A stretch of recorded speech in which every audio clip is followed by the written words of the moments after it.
নমস্কার। গল্পসঙ্গীর গল্পের আসরে আপনাদের স্বাগত জানাই।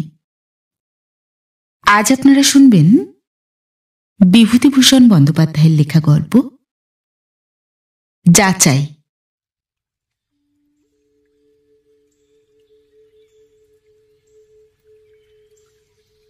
গরুর গাড়ি ঢুকলো চাঁদপুর গ্রামের মধ্যে। ননিবালা ছেলেকে বললে, বাবা চেয়ে দেখো।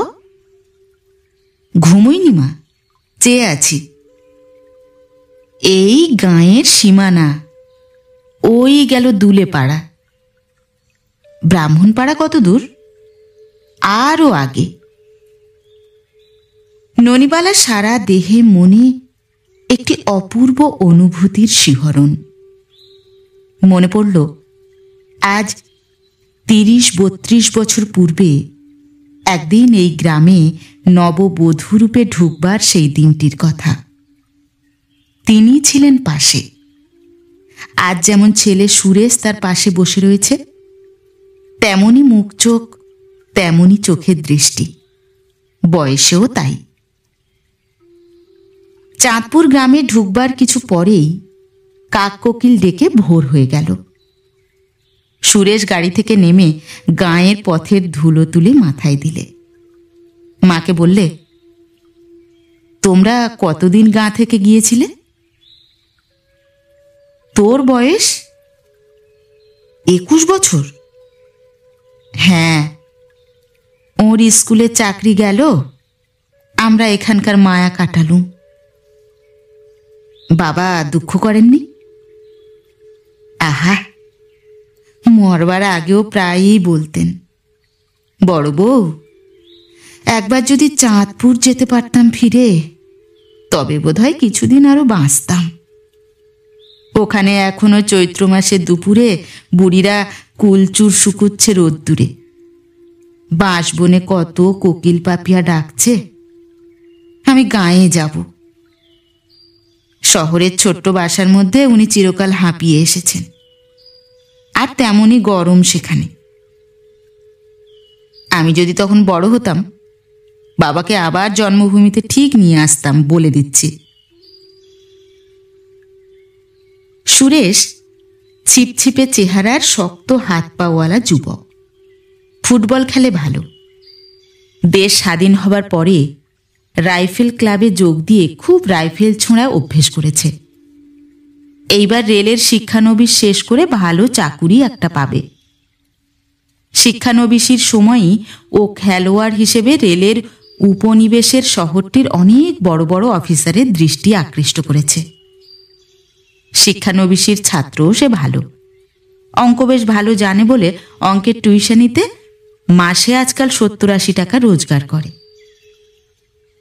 স্বামী মারা গিয়েছেন আজ ১০-১১ বছর। সুরেশ তখন ১০ বছরের ছেলে, নিচের ক্লাসে পড়ে। কি আতান্তরেই ফেলে গিয়েছিলেন সেদিন। মনে হয়নি যে আবার একদিন এ ধাক্কা কাটিয়ে উঠতে পারা যাবে। রেল উপনিবেশের সকলেই খুব দয়া করলেন। একটা বাসা দেখে দিলেন, কারণ রেলের কোয়ার্টার ছাড়তে হলো। ইনস্টিটিউটের সেক্রেটারি রায়বাহাদুর হরিচরণ বসু নিজে দেখাশুনো করলেন, যাতে এ গরিব অসহায় পরিবারটি অনাহারের পথ থেকে রক্ষা পায়। এ সমস্তই ওখানকার বড় বড় লোকেরা করলে। সেসব দিনের কথা ভাবলে জ্ঞান থাকে না। এমন দিনও আসে মানুষের জীবনে। আজ মনে হচ্ছে সমুদ্রে পাড়ি দিয়ে এসে অদূরে এবার কুলরেখা যেন দেখা দিয়েছে। ওরা সবাই বলে আমাদের দেশ এখন স্বাধীন, আর সে যুগের মতো কষ্ট করতে হবে না। এখন ছেলেপিলেদের ভালো চাকুরি হবে, চাকুরিতে উন্নতি হবে, আগের মতো অল্প মাইনেতে ঘষ্টাতে হবে না, না খেয়ে মরবে না কেউ এ স্বাধীন ভারতের মাটিতে। অনেক বড় বড় আশার কথা সে শুনেছে। ছেলে ছোকরারা কত মিটিং করে, বক্তৃতা দেয়। গান্ধীজির ছবিতে মালা দিয়ে গান করতে করতে শহর ঘুরে বেড়ালো। এই তো সেদিন। তাঁর মৃত্যুর পরে সেদিন ১ বৎসর বুঝি ঘুরল। সুরেশও চমৎকার গান গাইতে পারে। আর একটা গান গায় সুরেশ। গান্ধীজি নাকি বড় ভালোবাসতেন। সবাই বলে রামধনু গান। রঘুপতি রাঘব রাজা রাম, পতিত পাবন সীতারাম। ভোরের আলো বেশ ফুটেছে। সামনের পুরনো কোঠাবাড়িটা থেকে একজন পার হয়ে এসে পথের উপর দাঁড়িয়ে ওদের গরুর গাড়ির দিকে তাকিয়ে দেখলে। ননিবালা চুপি চুপি বললে, ও সুরেশ, ওই বোধহয় তোর বিনোদ কাকা, ওর খুড়তুতো ভাই। আমি চিনেছি, তুই এগিয়ে যা, পরিচয় দিয়ে প্রণাম করবি। ওকেই চিঠি দেওয়া হয়েছিল। মিনিট 15 কেটে গেল উভয়ের কথাবার্তায়, সুরেশ আর তার বিনোদ কাকার। তারপর বিনোদ কাকা এগিয়ে এসে ননিবালাকে আদর করে বাড়ির মধ্যে নিয়ে গেলেন। বহুদিন পরে গ্রামের বউ গ্রামে ফিরে এসেছে। আজ 20-21 বছর পরে গ্রামের বউ ঝিয়েরা দেখা করতে এলো এ পাড়া ও পাড়া থেকে। অভয় নাপিতের বউ এসে বললে, ও বউ, কেমন আছো? খোকা কই? কত বড়টা হয়েছে দেখি। দাঁড়াও, একটু পায়ের ধুলো দাও দিনি আগে। তারপর 2 পায়ের ধুলো নিয়ে প্রণাম করে সে সামনে বসল। অভয়ের বউকে দেখে ননিবালা যেমন আশ্চর্য হয়ে গেল, তেমনি মনে মনে কেমন এক ধরনের দুঃখও হলো। অভয়ের বউ তার চেয়ে অন্তত 20-25 বছরের বড়, তার মার বয়সী, চুল অর্ধেক পেকে গিয়েছে। শুধু ধাত ভালো আছে বলে অত বয়স বোঝা যায় না। কিন্তু অভয়ের বউ এখনো সধবা, পাকা চুলে সিঁদুর পড়ছে। অভয় নাপিত এখনো বেঁচে থাকবে সেটা ভেবে দেখলে এমন কিছু আশ্চর্যের কথা নয়। বড়জোর 70-72 না হয় তার বয়স হয়েছে। কিন্তু এ কিন্তুর কোনো সান্ত্বনা ননিবালা মনের মধ্যে খুঁজে পেলে না। ওর কি মরবার বয়স হয়েছিল? পরদিন সে দেখলে শুধু অভয় নাপিতের বউ নয়, তার চেয়ে অনেক বড় বয়সে বউ এখনো দিব্যি সিঁদুর পড়ছে পাকা আধপাকা চুলে। কেন চলে গেলেন অল্প বয়সে ওদের বিদেশে ভাসিয়ে? গ্রামের মেয়েরা যখন দেখা করতে আসে তখন বারবার ওই কথাটাই মনে হয় ওর। ননিবালার শ্বশুরবাড়ি বিনোদ কাকাদের বাড়ির দক্ষিণ গায়ে। 20-21 বছর ধরে সে বাড়িতে কেউ না থাকায় উঠোনে এক গলা নোনা, ভাঁট, সেউতিলতার জঙ্গল, জংলি ডুমুরের বড় বড় গাছে ডুমুর ফলেছে পাঁচিলের মাথায়। জানালায় কাঁটালতা উঠে জানালার কবাট ঢেকে ফেলেছে। সুরেশ কেবলই বলছিল, মা, আমাদের নিজের বাড়িতে চলো গিয়ে, গ্রামে এসে পরের বাড়িতে থাকবো কেন? আজ 3-4 দিনে জঙ্গল কাটিয়ে উঠোন পরিষ্কার করে তবে ননিবালা নিজেদের ভিটেতে ঢুকলো। মাত্র 3খানি ঘর, 2টো বারান্দা দুদিকে, ভাড়ার রান্নাঘর আলাদা। কতকাল পরে আবার এ ভিটের মাটিতে সে পা দিলে। দীর্ঘ 21 বছর এত তার জীবনে ঘটবার ছিল। সুরেশ বললে, কই মা, আমার তো কিছু মনে নেই এ বাড়িতে থাকবার কথা। ননিবালা বলে, দূর, তোর বয়স যখন 9 মাস তখন এ বাড়ি ছেড়ে আমরা চলে যাই যে। এখন এখানে কিছুদিন থাকো মা, আমার বড্ড ভালো লাগছে। থাকতেই তো এলাম, এখন মা মঙ্গলচণ্ডী যা করেন। ননিবালা সারা দিন ঘর ঝাড়ে পোঁছে সাজায়। আজ 21 বছরের ধুলোর স্তর পড়েছে ঘরখানার উপর। কেবলই ওর মনে পড়ছে আজকাল ওদের বিবাহিত জীবনের সেই মধুমাখা দিনগুলি, নববধূর নতুন স্বপ্ন মাখানো অপূর্ব রাত্রি ও দিনগুলি। উনি তখন একেবারে তরুণ, সে 14 বছরের কিশোরী। ওই তো সেই কুলুঙ্গিটা, ওটাতে উনি একদিন রসগোল্লা এনে নুকিয়ে রেখে মজা করেছিলেন। একটা বিলিতি ওষুধের কাগজের বাক্সের মধ্যে রসগোল্লা ছিল নুকোনো। উনি বলেছিলেন, কি বলতো ওতে? প্রগল্ভা নববধূ বলেছিল, তোমার জিনিস তুমিই জানো, ও তো একটা বিলিতি ওষুধ। বাজি ফেলবে? অত শত আমি বুঝিনি, কি ওতে? রসগোল্লা। হাতি। গা ছুঁয়ে বলছি, এই দেখো, কটা খাবে বলো? তারপর দুজনে কাড়াকাড়ি করে সেই রসগোল্লা খেয়েছিল। 30 বছর আগের কথা, মনে হচ্ছে কাল ঘটেছে। এখানে বসে বড্ড বেশি করে স্বামীর কথা মনে পড়ছে ননিবালার। সব ঘরে, সব বারান্দায়, প্রতি কোণে। ওই রান্নাঘরের খেতে বসবার বড় কাঁঠাল কাঠের পিঁড়িখানায় ওর নববধূ জীবনের স্মৃতি মাখানো। তরুণ স্বামী সেখানে ঘুরছেন এ ঘরে ও ঘরে। ও নিজে সেখানে বৃড়ানম্র কুণ্ঠিতা কিশোরী বধূ।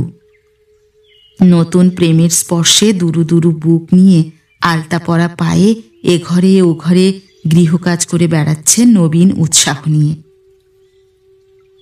ননিবালার মনে হচ্ছে যেন ও ঘরে গেলেই দেখবে তিনি বসে আছেন তক্তপোষে। আবার ও ঘরে থাকলে মনে হয় বুঝি এ ঘরে এলেই দেখা পাবে।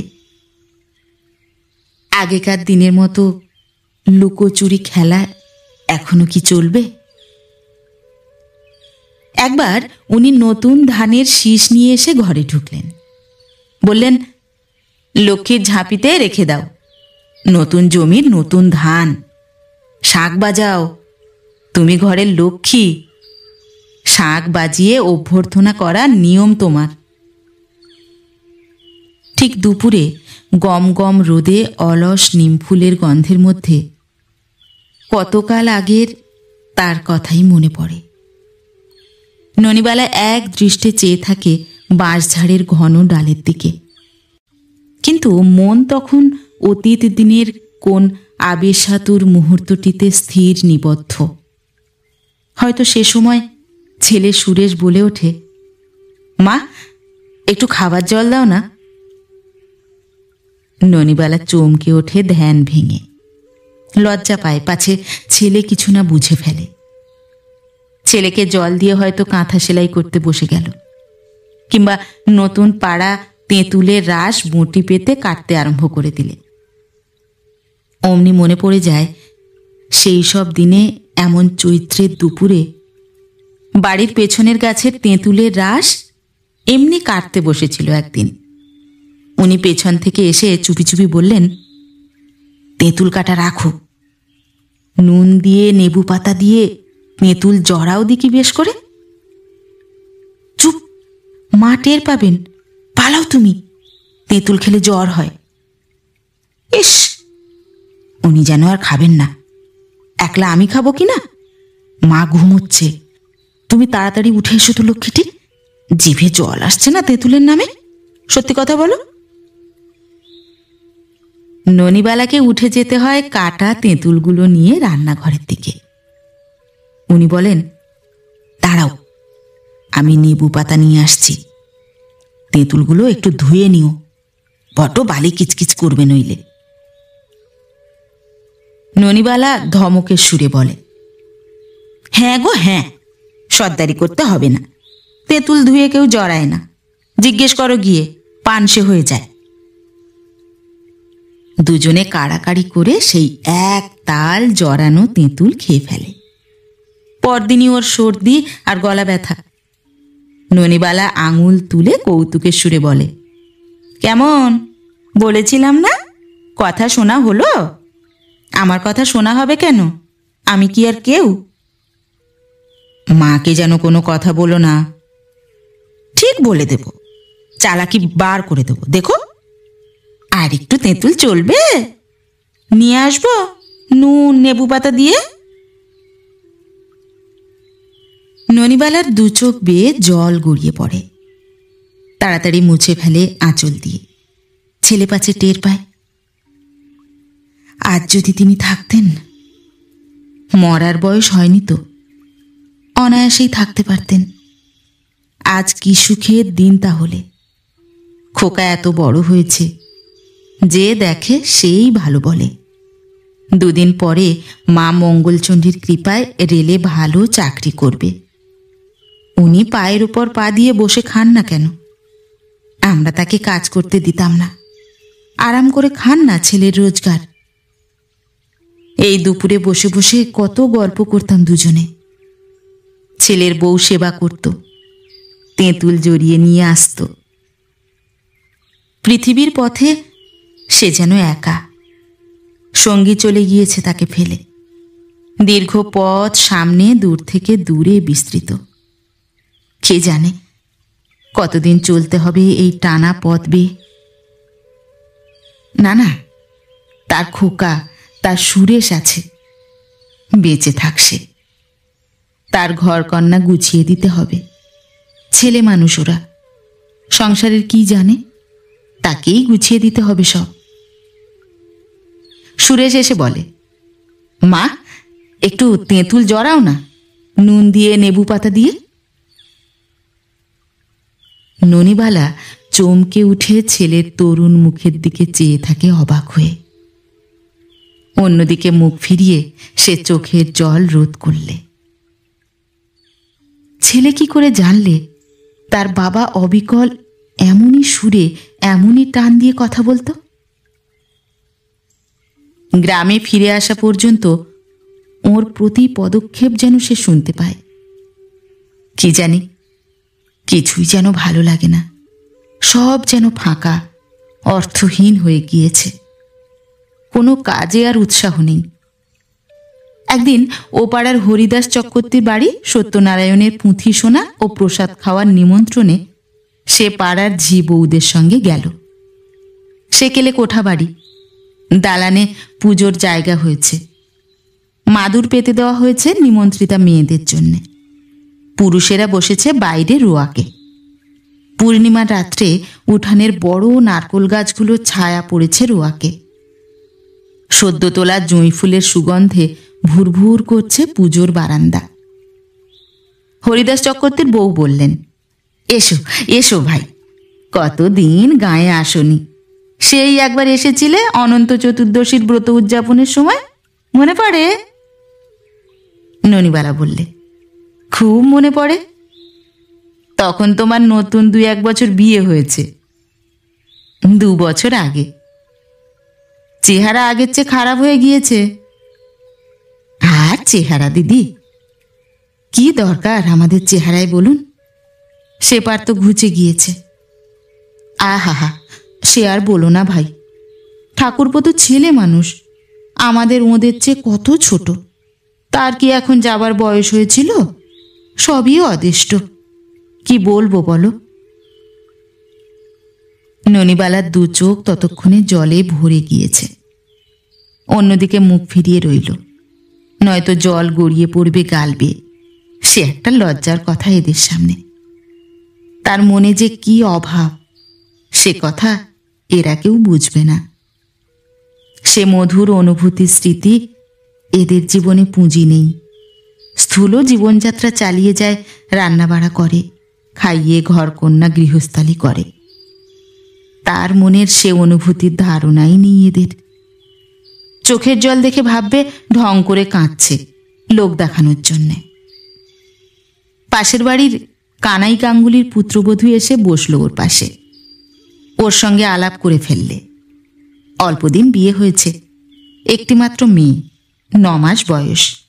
বাপের বাড়ি শান্তিপুরের কাছে হাবিবপুর। বেশ শহুরে টান কথাবার্তায়। ওকে বললে, কাকিমা, আমি আপনার সঙ্গে দেখা করতে যাব ভাবছি আজ কদিনই। আমার কথা কে বললে তোমায়? সবাই বলে। আমার পিসশাশুড়ি বলছিলেন বড় ভালো বউ ছিল এ গাঁয়ে, গিয়ে দেখা করে এসো বৌমা। আপনার নাম কি কাকিমা? ননিবালা। তোমার? প্রীতিলতা। বেশ নামটি। খুকির নাম কি? এখনো কিছু রাখিনি, ডাকনাম টুলু। আপনার কাছে যাব এখন। একটা নাম ঠিক করে দেবেন এখন আপনার নাতনির। দেব না কেন বৌমা? কালী যেও। গান করো নাকি? গাই, সে তেমন কিছু না, আপনার মুখে শুনব। এইমাত্র ওরা বলছিল আপনি ভালো গান জানেন। আমি? আমার গানের পাঠ তো চুকে গিয়েছে মা। আবার না, যখন তখন চোখে জল এসে বড় অপ্রতিভ করে দেয় এইসব ছেলে মানুষ জীবনের সামনে। তার কি এখন চোখ পানসে করে কাঁদবার বয়স? সে না গিন্নি বান্নি, ছেলের মা। প্রীতিলতা মেয়েটি বেশ দেখতে। কত আর বয়স হবে? 18-র বেশি নয়। ননিবালা সামলে নিয়ে বললে, যেও বৌমা, তোমাদেরই মুখের দিকে চেয়ে তো আবার এ গায়ের মাটিতে পা দিলাম, যাবে বই কি। সব বেশ ভালোভাবেই চলছিল। এমন সময় আর একটি ওর সমবয়সী মেয়ের সঙ্গে দেখা হলো। তার নাম কনক। এ পাড়ার কোনো এক বাড়ির মেয়ে, বোধহয় উপেন ভরচাজির মেয়ে। কনক ছুটে এসে ওর হাত দুখানা চেপে ধরে বললে, মনে পড়ে বৌদি, মনে পড়ে? একে খুবই মনে পড়ে। স্বামীর ঘরে প্রথম প্রথম যাওয়ার সময় এই মেয়েটি আর রায়চৌধুরী বাড়ির সুবাসিনী, এই দুজনে কি অসাধারণ ধৈর্য ও অধ্যাবসায়ের সঙ্গেই তাদের রুদ্ধ দুয়ারের বাইরে আড়ি পেতে বসে থাকত রাত দুপুর পর্যন্ত। একদিন, না, সেসব কথা এখন মনেই চাপা থাক। জুঁই ফুলের গন্ধে ভরা দীর্ঘ বিলসিত তাদের পুরনো বাতাস কোন দিগন্তে বিলীন হয়ে গিয়েছে। কিন্তু এসব পাড়াগাঁয়ের মেয়েদের কাণ্ডজ্ঞান বোধহয় একটু কম। নইলে সে যেটা প্রাণপণে চাপা দিতে চাইছে, ওরা সেটা খুঁচিয়ে তুলতে চাইবে কেন? একটা সাধারণ বুদ্ধিও তো আছে। কনক সামনে এলেই মনে পড়ে সেসব মাধবী রাত্রি টাটকা জুঁই চাপার গন্ধ।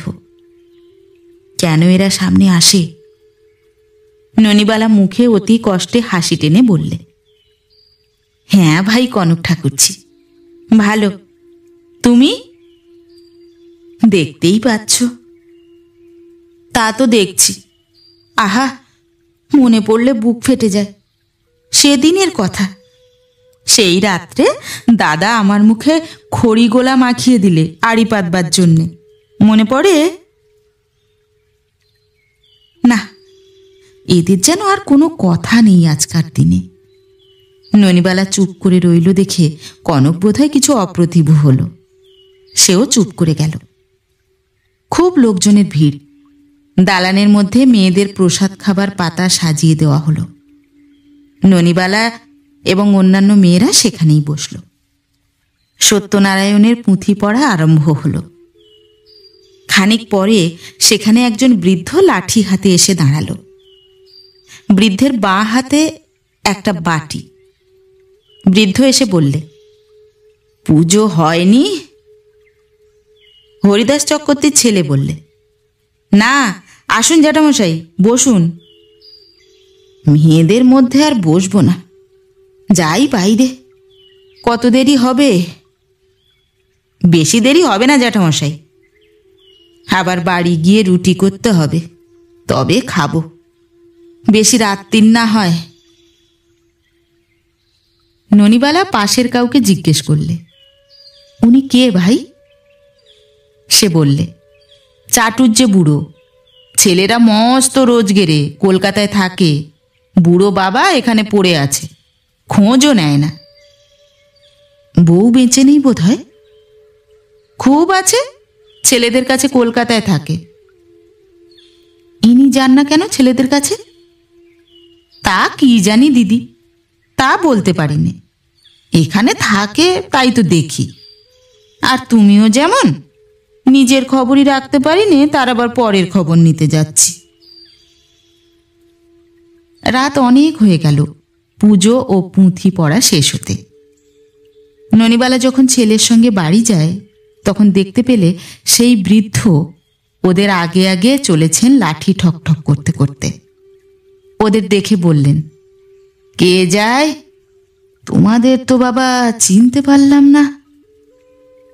সুরেশের পরিচয় পেয়ে বড় খুশি হলেন, তাকে কত আশীর্বাদ করলেন।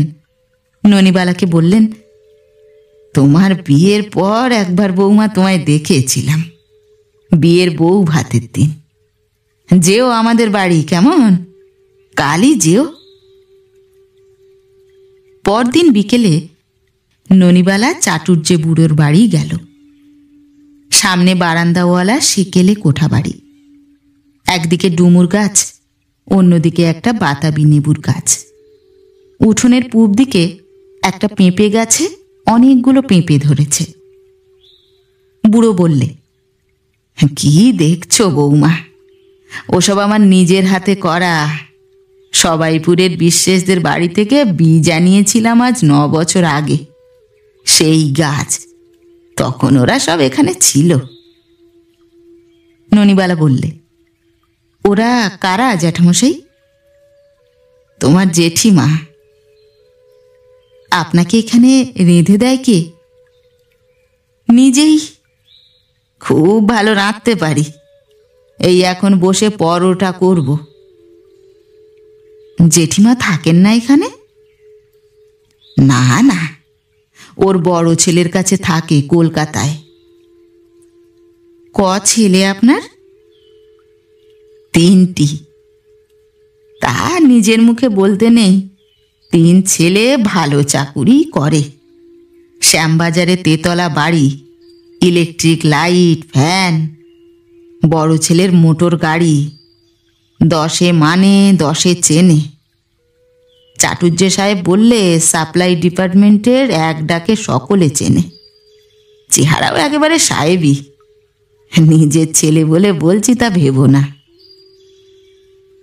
বৃদ্ধের মুখে চোখে গর্বের ভাব অতি স্পষ্ট হয়ে উঠল। নিজের মনে আপনা আপনি হেসে উঠে বললেন, জন্মাবার পরে এতটুকু ছিল। ওর মা ফুলেন বলার পাঁচু ঠাকুরের দৌড় ধরে তবে ওই ছেলে বাঁচায়। 6 বছর বয়সে কাঁকড়া বিছের কামড়ে ছেলে নীলবর্ণ হয়ে মরে যাওয়ার জোগাড় হয়েছিল। কাঁটা নোটের শেকড় পেটে খাইয়ে জল পড়া দিয়ে তেল পড়া দিয়ে সে যাত্রা অতি কষ্টে রক্ষা হয়। তবে আজ আমাদের নৃপেন। তা এসো, বসো বৌমা, এই পরোটা কখনা ভাজি আর তোমার সঙ্গে গল্প করি। একটা ক্ষুদ্র ভাঁড়, চেঁচে মুছে ঘি বেরোলো 8-6 খানেক। বৃদ্ধ ভাঁড় দেখিয়ে বললেন, ডালদা, ভালো ডালদা। আর তাছাড়া পাচ্ছি কোথায়? শ্রী ঘি 8 টাকা সের। কেন, আপনার ছেলে টাকা পাঠায় না?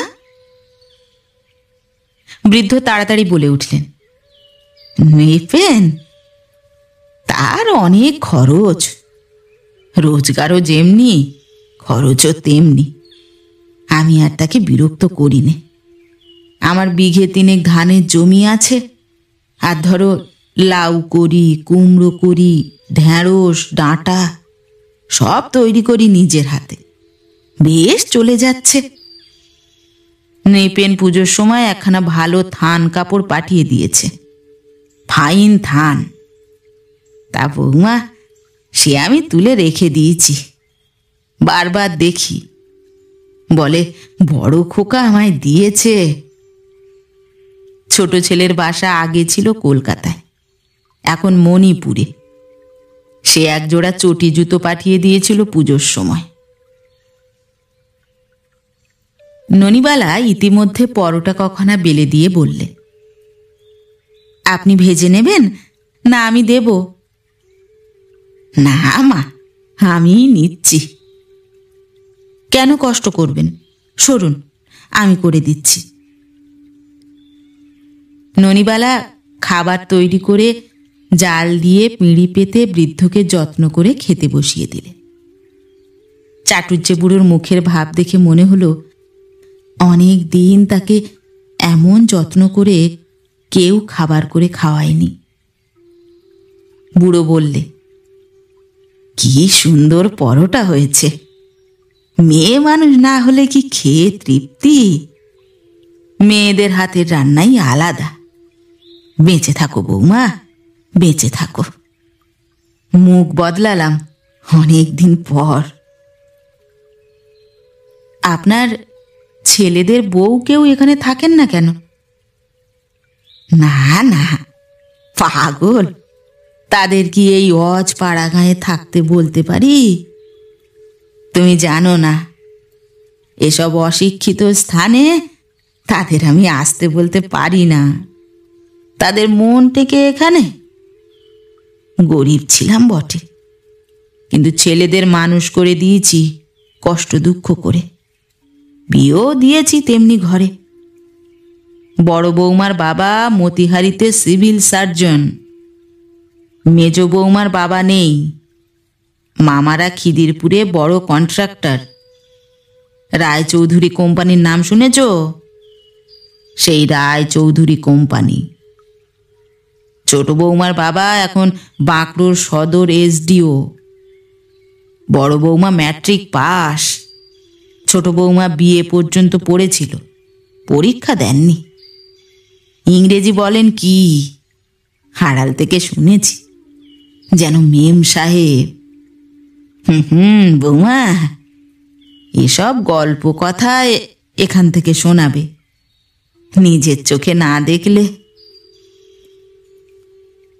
তারা কখনো এখানে আসেননি? বড় বৌমা এসেছিলেন একবার পুজোর সময়, যেবার আমার বড় নাতির ভাত হয়। প্রথম ছেলের ভাত এখান থেকেই হয়েছিল কিনা, সে আজ 20 বছর আগের কথা। সে নাতি এবার ডাক্তারি পড়ছে মেডিকেল কলেজে। ওর পরে 2 মেয়ে, তারা স্কুলে পড়ে। এইবার ম্যাট্রিক দিয়েছে একটি। ছোট বৌমাকে নিয়ে আমার ছোট খোকা এসেছিল সেবার মোটরে করে। ঘন্টা 4-5 ছিল সবাই। আমি অনেকদিন দেখিনি কিনা, তাই চিঠি লিখেছিলাম। চিঠি পেয়ে বৌমা নিয়ে এসে দেখা করতে এসেছিল। ছোট বৌমা এসে শুধু ডাব আর চা খেয়েছিলেন। পাড়া গাঁয়ের জল খেলেই ম্যালেরিয়া হবে। তাদের অবস্থা ভালো, শিক্ষিত, সব বোঝে তো। রাত কাটালো না এখানে। কোথায় বা শুতে দিতাম, না বিছানা না মশারি। নিজে শুই একটা ছেঁড়া মশারি টাঙিয়ে। সারা রাত মশা কামড়ায়। নিজে ভালো দেখতে পাইনি চোখে যে সেলাই করব। আমি কাল আপনার মশারি সেলাই করে দিয়ে যাব জ্যাঠামশাই। তা বেশ, এসো বৌমা। একটু গুড় সঙ্গে করে নিয়ে আসতে পারো? খাবার ইচ্ছে হয়। এবছর কিনতে পারিনি, বড্ড দাম। পরোটা দিয়ে খেজুরের গুড় লাগে বড় ভালো। খাওয়া শেষ করে চাটুজ্জে বুড়ো তামাক সাজতে বসল। ননিবালা চলে এলো। তার মনে সম্পূর্ণ অন্য রকম ভাব। সুরেশকে সে খেতে দিলে। সুরেশ বললে, বেশ জ্যোৎস্না উঠেছে মা, এখানে বসো। ননিবালা বললে, তাকে তোর মনে পড়ে? খুব। আমায় নামতা পড়াতেন রোজ সকালে উঠে। বাবা যদি আজ থাকতেন। সুরেশের গলার স্বর ভাঙা, আবেগে আড়ষ্ট। ননিবালা ভাবলে, এই ভালো। খোকা আজ তোমার নাম করেছে তুমি নেই বলে। ওর চোখের জলে তোমার স্মৃতি সার্থক হোক। বেঁচে থাকো মানে মানে খোকার মনে। মন শুকিয়ে যায়। তুমি বেঁচে থাকলে হয়তো চাটুর্যে জ্যাঠামশাইয়ের মতো তোমাকেও অবহেলা পেতে হতো। ভালোই হয়েছে, তুমি মানে মানে চলে গিয়েছ।